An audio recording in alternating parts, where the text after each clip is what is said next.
crystalline spires of the Galactic Council chamber glittered under the artificial suns of Cententrum Prime. Holographic star maps flickered between the towering representatives of the Federation's most powerful species, their alien silhouettes casting long shadows over the lone human figure standing at the central podium. Captain Ryan Blake adjusted his dress uniform's collar, the only human in a room of beings who saw him as little more than a curiosity.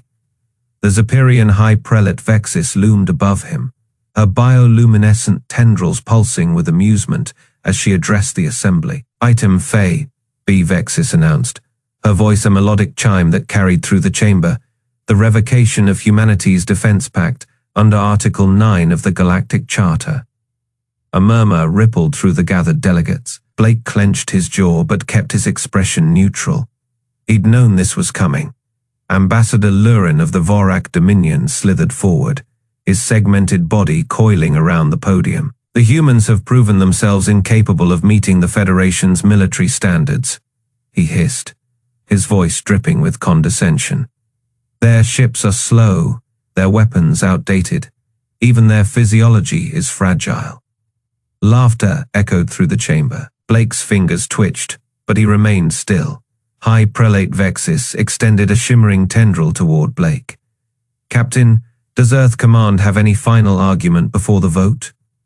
Blake took a slow breath. The Terran Accord has honored every treaty, met every demand. Our contributions to... Contributions? Lurin interrupted, his mandibles clicking in amusement. Your contributions amount to little more than agricultural exports and manual labor. The Vorac alone could crush your pitiful fleets in a single engagement. Blake's gaze didn't waver. You're welcome to try. The chamber fell silent, then laughter erupted again, deeper this time, more mocking. Vexis's tendrils rippled in what Blake had learned was the Zephyrian equivalent of a sigh. Enough, she said. The Council will now vote. Holographic displays flickered to life as each delegate cast their ballot. Blake watched the tally rise, in real time, his stomach tightening with each new vote. Unanimous, of course, it was unanimous. The decision is final, Vexis announced. Effective immediately, humanity's defense pact is revoked. Earth will no longer receive Federation protection in the event of external threats. Lurin leaned in close, his breath reeking of sulfur. Run home, little human. Tell your leaders to hide while they still can. Blake didn't flinch. He tapped the insignia on his uniform, activating a secure channel. You're making a mistake. Vexis's bioluminescence dimmed slightly. A mistake? Yes. Blake turned to face the entire assembly, his voice calm but carrying an edge that silenced the room. You judge us by what you see, our outdated ships, our fragile bodies, but you've never understood humanity. Lurin scoffed. And what is there to understand? Blake smiled. It wasn't a pleasant expression, that we've been playing by your rules, but the game's about to change. He turned on his heel and strode toward the exit, the chamber's massive doors sliding open before him. Behind him the laughter started again.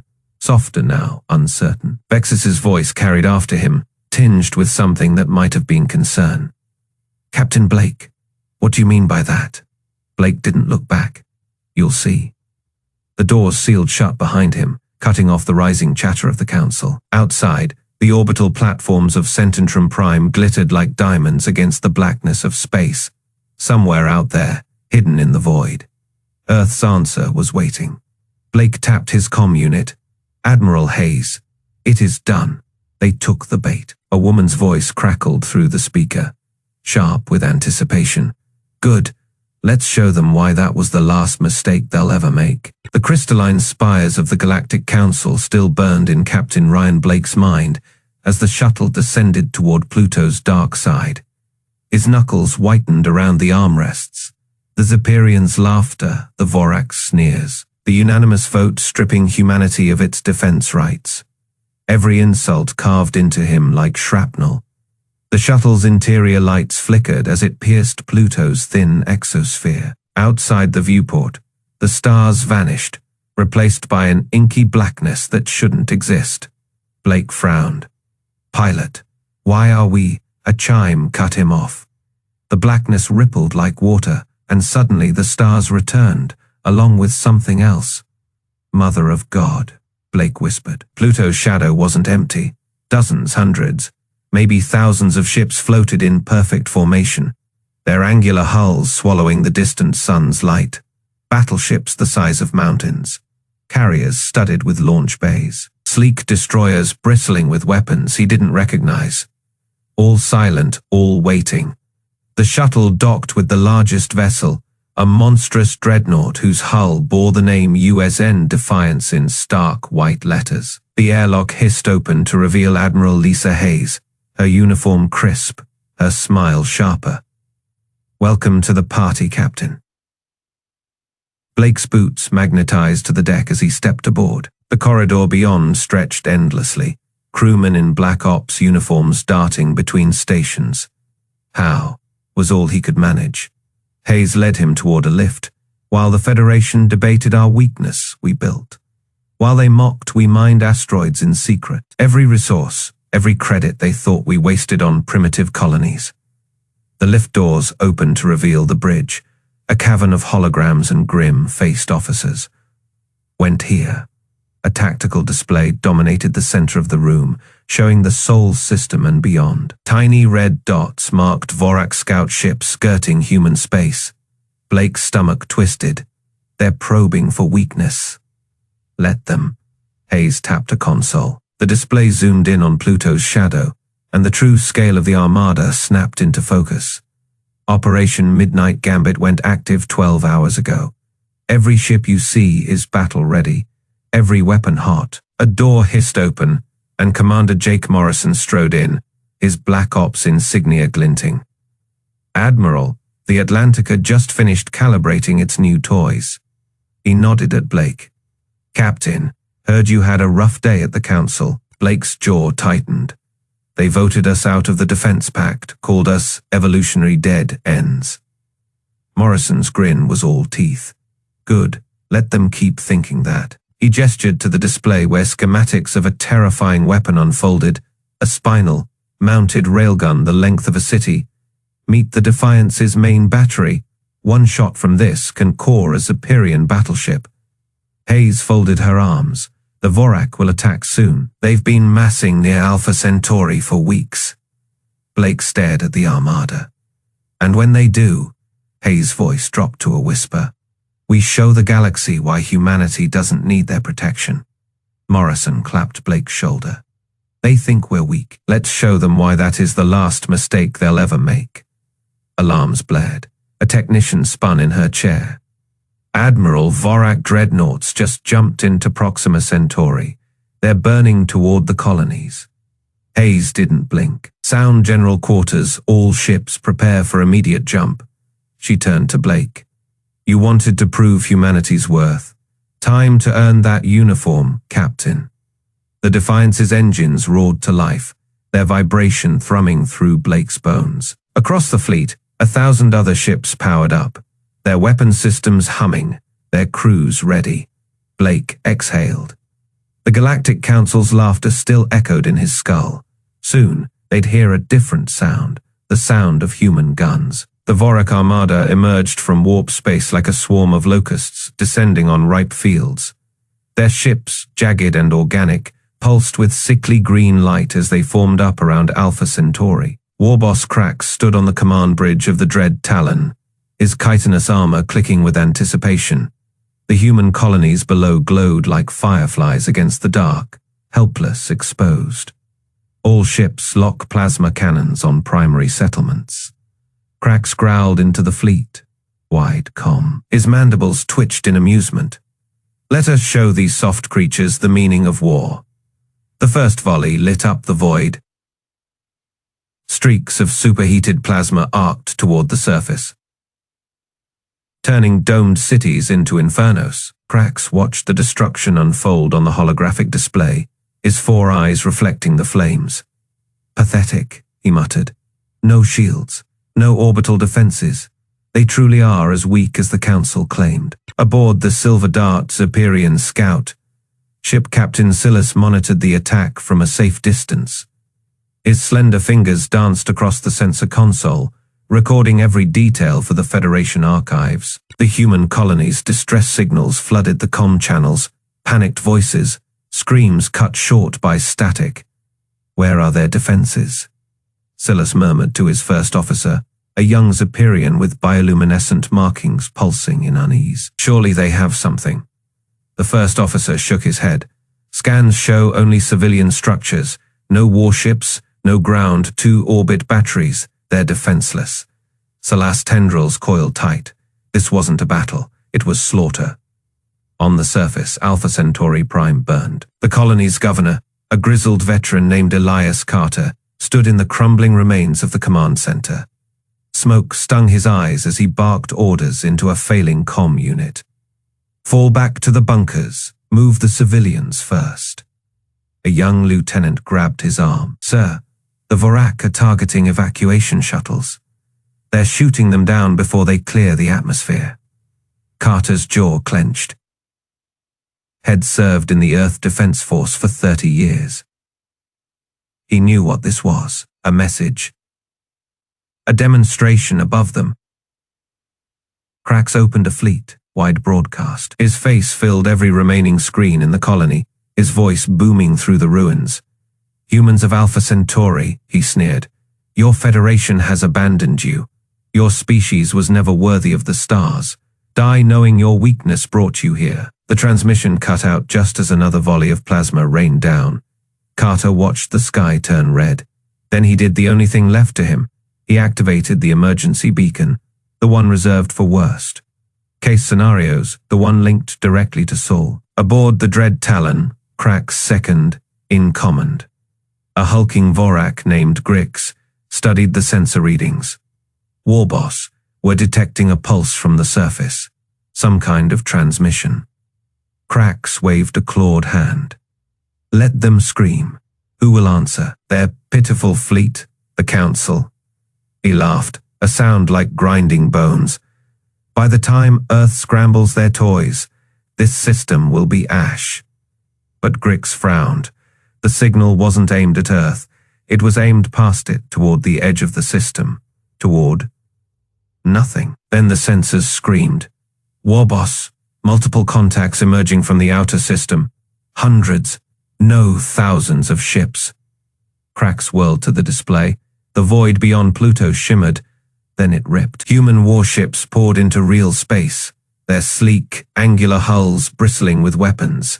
The lead vessel, the USN Defiance, locked its railguns onto the Dread Talon in seconds. On the Silver Dart, Silas' breath caught.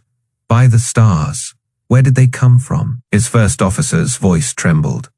They were waiting. Cracks' comm crackled to life. A human voice, calm and cold, filled the bridge.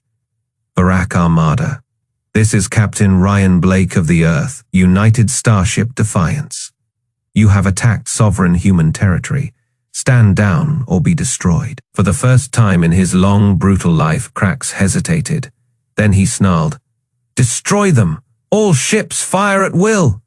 The Vorac fleet turned their weapons on the approaching human armada. Plasma bolts streaked toward the Defiance and splashed harmlessly against its energy shields. Scylla sensors went wild. Their shields, they're absorbing direct hits. That's impossible.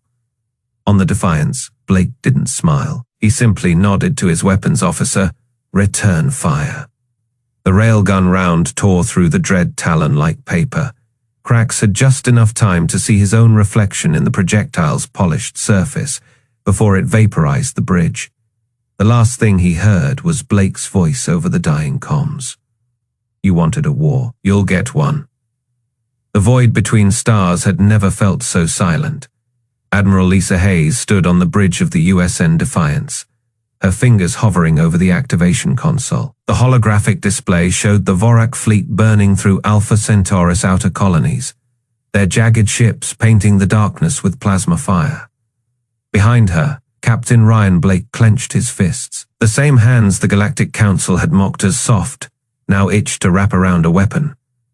All ships report ready, Admiral, Commander Jake Morrison said.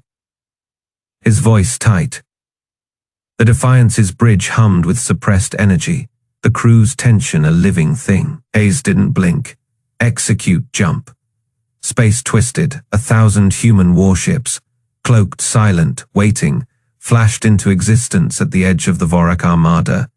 The Defiance led the charge, its matte, black hull swallowing starlight. Railguns charged with a whine that vibrated through the deck.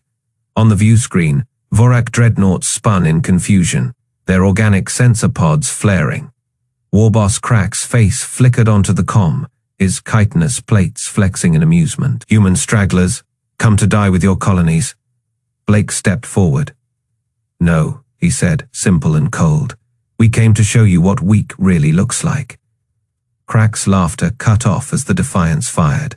The railgun round tore through space, a hypersonic spear of tungsten. Crack's flagship, the Hive's Maw, had just enough time to register the impact before its central spire vaporized.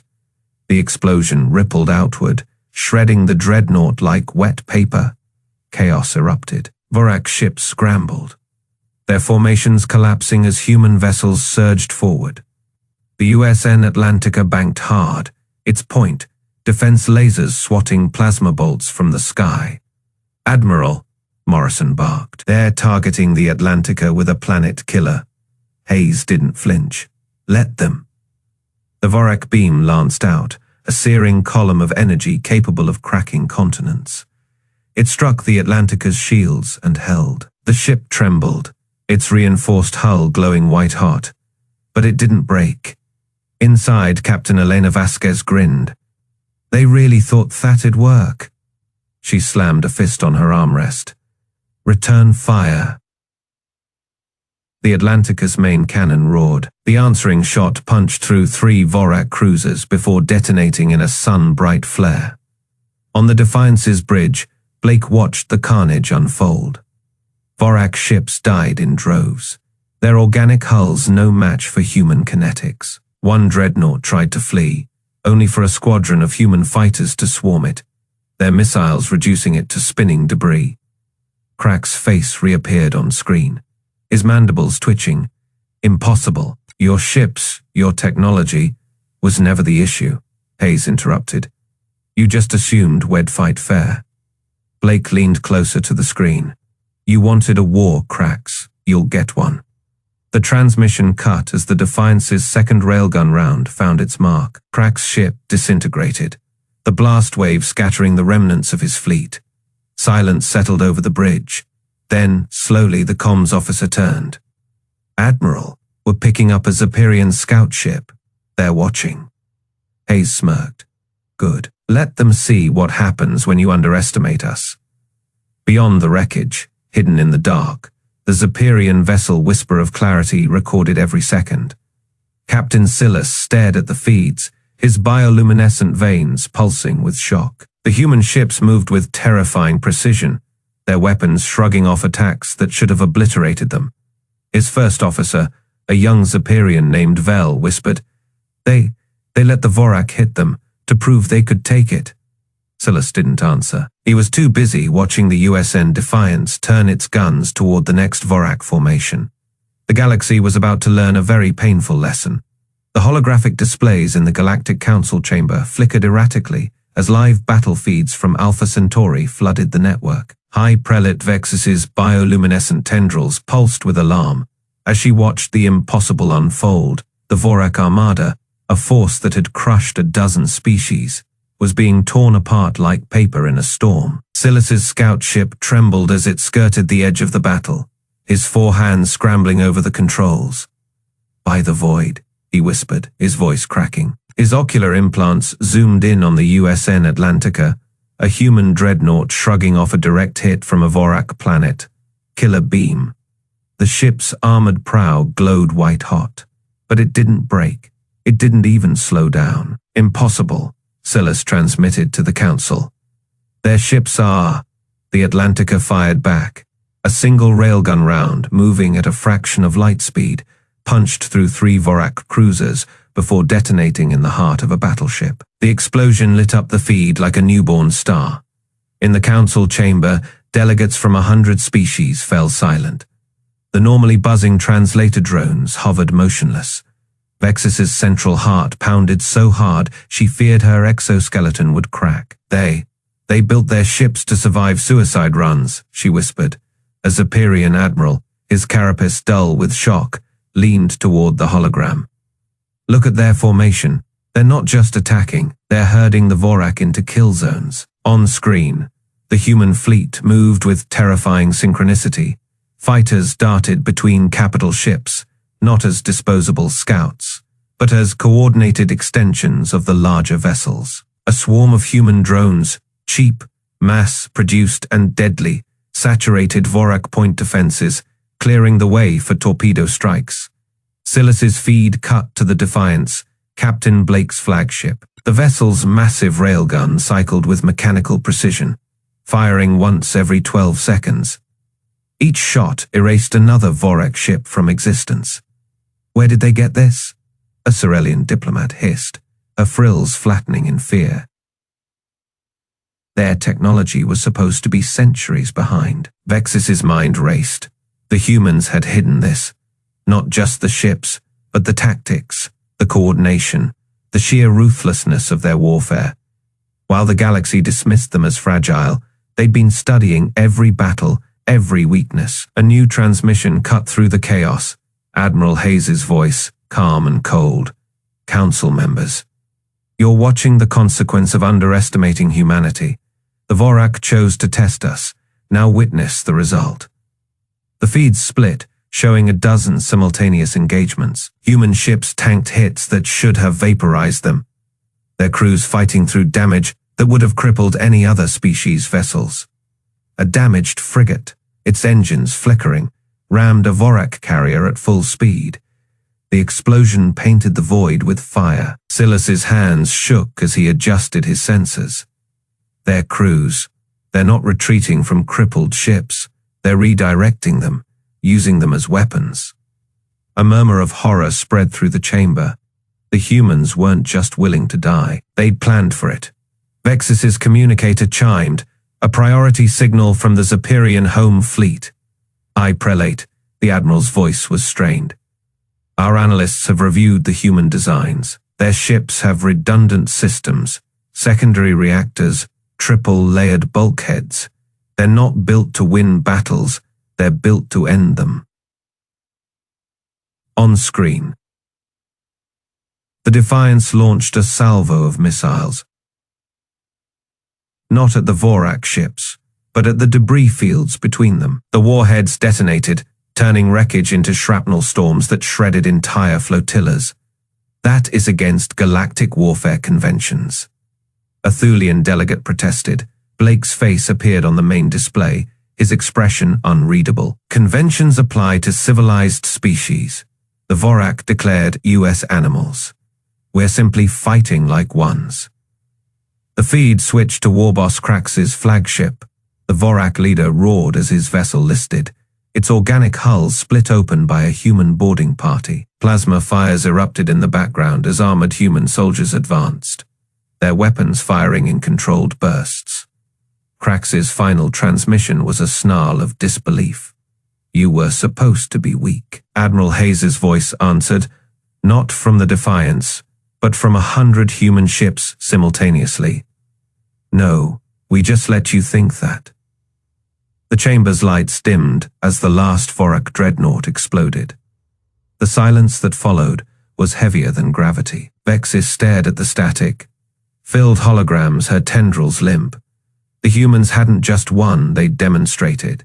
And every species in the galaxy now understood one terrible truth. Humanity had been holding back. The Vorac command ship shuddered as another volley of railgun fire tore through its organic armor. Krax gripped the pulsing control tendrils of his bridge, his four eyes darting between flickering holograms. Half his fleet was already drifting wreckage, their plasma cores detonating under precise human artillery strikes. Warboss, screeched a Vorac lieutenant. His carapace cracked from a nearby explosion. Their lead vessel, it is coming straight for us. Krax whirled to the main viewer. The USN Defiance filled the screen, its angular prow glowing red from atmospheric friction. It wasn't slowing down. Evasive maneuvers, Crax bellowed. Too late, the Defiance plowed into the command ship's midsection at Faye. Titanium alloy met chitinous hull in a scream of shearing metal. Crax was thrown across the bridge as artificial gravity failed, his exoskeleton cracking against a support beam. Alarms wailed in harmonic dissonance. On the Defiance's bridge, Admiral Hayes didn't flinch as the impact rattled the deck plates. Status: direct hit, ma'am, reported a tactical officer. Vorac command vessel integrity at Faye and dropping. Hayes tapped her console. A channel opened to Crax's crumbling ship. The war boss appeared on screen, one eye ruptured, green blood oozing down his face. You, Crax spat. You vermin. Hayes leaned forward. You glassed 3 of our colonies. Killed 20 million civilians. Her voice was colder than Pluto's shadow. Did you think we'd just take it? Crax's mandibles clacked in furious laughter. You were supposed to be weak, the Council said. The Council was wrong. Hayes nodded to someone off screen. Fire control, finish it. Aboard the dying Vorac ship, Crax's sensors screamed a final warning. The Defiance's spinal, mounted railgun, a 2-kilometer monstrosity, was charging. All hands, Crax transmitted to his remaining fleet. Die well. The railgun discharged. A tungsten round the size of a skyscraper punched through the command ship's core. For a nanosecond, Crax saw the projectile. Then his world became light and heat and nothing. On the bridge of the USN Atlantica, Captain Blake watched the explosion bloom across the tactical display. Vorac ships floundered without their leader, their formation collapsing. Admiral, Blake combed Hayes. Crax is down, their fleet's in disarray. Good. Hayes studied the carnage. Recall Black Squadron. Have them mop up stragglers. A new voice crackled over the fleet-wide channel. Silas, the Zeperian scout, who'd witnessed the entire battle. Human vessels, this is Scout. Ship Z, Faye. Request permission to transmit these events to the Council. Hayes exchanged a glance with Blake. Granted, she said. Let them see. Silas's ship pivoted, its long-range scanners capturing every detail. Human destroyers herding, surrendering Vorac ships with surgical missile strikes. Boarding parties in powered armor cutting through blast doors. The Defiance hovering amid the wreckage like a steel spectre. Aboard the Atlantica, Blake opened a secondary channel to engineering. Chief, how is our heat management? Barely nominal, sir, came the reply. That planet killer beam fried half our radiators. Another hit like that and… I know. Blake cut the link. They'd gambled everything on the Vorac, underestimating human endurance. It had worked barely. Hayes's image appeared on his screen.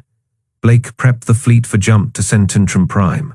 Blake raised an eyebrow. The Council won't like us showing up armed. They didn't like us unarmed either. Hayes's smile was razor. Thin time they learned the difference. Across the battlefield, human ships began powering their FTL drives. The surviving Vorac vessels, those that hadn't surrendered, were fleeing at maximum burn. None of the human gunners fired on them.